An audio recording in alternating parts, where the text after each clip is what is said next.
Всем салют! Сегодня сделаю видео ознакомительное по героям нашей игры. Это видео будет предназначено в большинстве для начинающих игроков, неопытных, потому что для игроков, которые давно играют, для старожил этой игры, нести какую-то смысловую нагрузку оно вряд ли будет. Но не все у нас такие игроки, есть много людей, которые только недавно пришли в проект. Поэтому думаю, какую-то полезную информацию они смогут почерпнуть из этого видео. У нас есть в игре как бы два класса героев. Это те герои, которые в основном физическими войсками воюют и которые предпочитают воевать дальними или магическими. Вот. Что в принципе связано друг с другом в большинстве своем. Поэтому прежде чем выбирать героев, да, который у вас будет основной герой, соответственно, к основному герою вам нужно будет делать привязку всех остальных героев при выборе. Так как если вы сделать, например, основным героем мага Розы, да, и потом взять варвара и качать варвара, будет очень накладно. Это будет требовать очень больших вливаний финансовых, потому что без доната прокачать двух таких разных героев не получится. Это связано и с одеждой, которую потом нужно будет собирать, и также с прокачкой как и юнитов, так и сердца и тому подобных вещей. Поэтому вам нужно определиться в начале, какими войсками вы будете воевать, физическими, да, в ближнем бою, ну и в дальнем тоже они есть, или же вам больше нравятся магические войска. Соответственно, к этому, когда вы делаете выбор, будет привязан дальнейший выбор и героев. Если вы идете по физикам, то тогда вам будут больше интересны такие герои, как варвар, панда, рыцарь феникса, некромант, друид. Это из простых героев, да, они также еще делятся на обычных героев, которые есть у нас вот в таверне, но еще есть и герои, которые вот можно приобрести только применяя донат. Даже иногда появляются ивенты, да, у нас на этих героев персональные, но там без доната получить тоже, возможно получить, но на это уйдет у вас не меньше года, так как ивенты редкие. Вот на завоевателя было 2 ивента, и без доната получить завоевателя не получилось бы, потому что если выполнить все задания, можно получить только 40 фрагментов. 2 ивента 80 фрагментов. Чтобы получить его, нужно вложить средства определенные. Вот.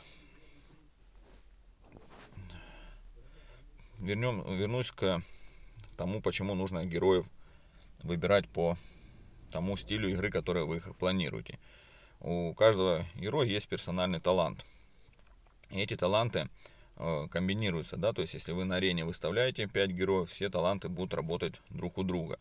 Соответственно, если вы хотите играть магами, да, вам сразу дают мага Розы, вам он понравился, вы планируете им играть, соответственно, вторым героем желательно вам получить Рафию, так как она дает своим талантом, повышает урон в дальнем бою.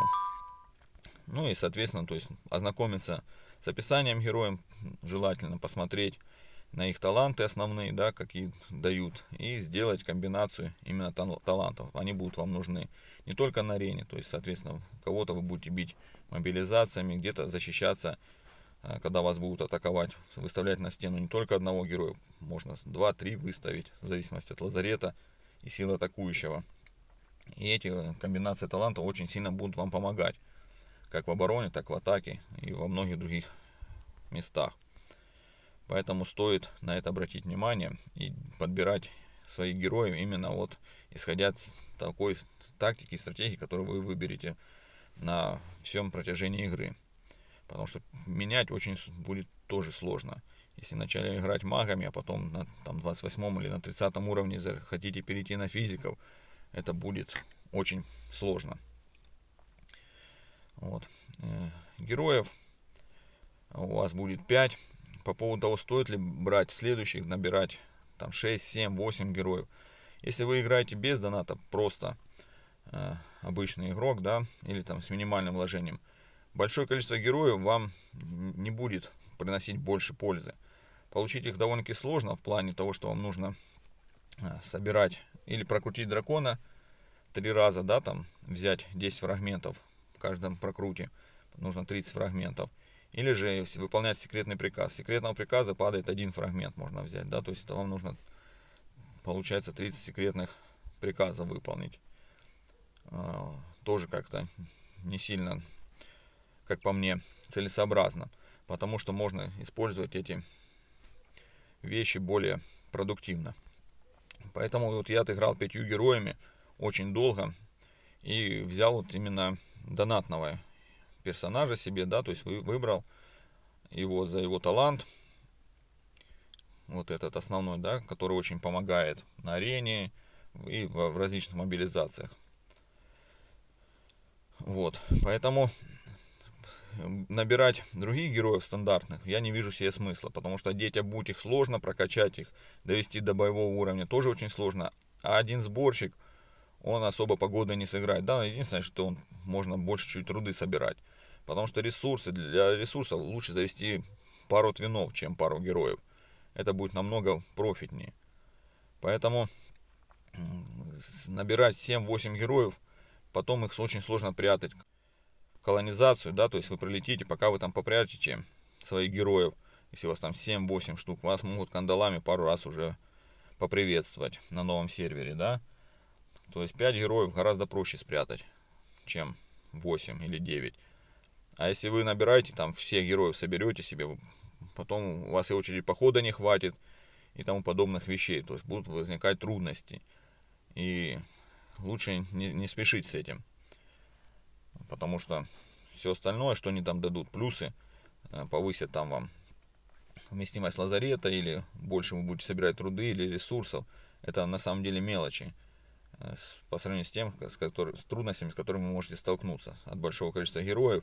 И также вы потеряете ресурсы, которые на то, чтобы получить этих героев. Вот ивенты геройские, да, у нас было 2 на завоевателя, 2, по-моему, на шамана было уже, и по одному на лорда стихии и вот на Леонида, да. То есть если эти ивенты идут, в них есть смысл собирать фрагменты вашего героя, который вы хотите, и, соответственно, потом уже с секретного приказа можно добирать. Там в каждом секретном приказе по 3 фрагмента дают, да. Или же ждать следующий ивент и в нем брать. Вот это есть смысл. Эти герои новые, они очень интересные, у них интересные навыки, они сами по себе очень сильные. Вот. Но, увы, ивенты эти проходят очень редко, не знаю почему. Хотелось бы, чтобы они проходили чаще, хотя бы там раз в 3 месяца, как минимум. Потом, раз в месяц нам никто не сделает, но хотя бы раз в квартал бы, если бы этот ивент проходил, было бы замечательно.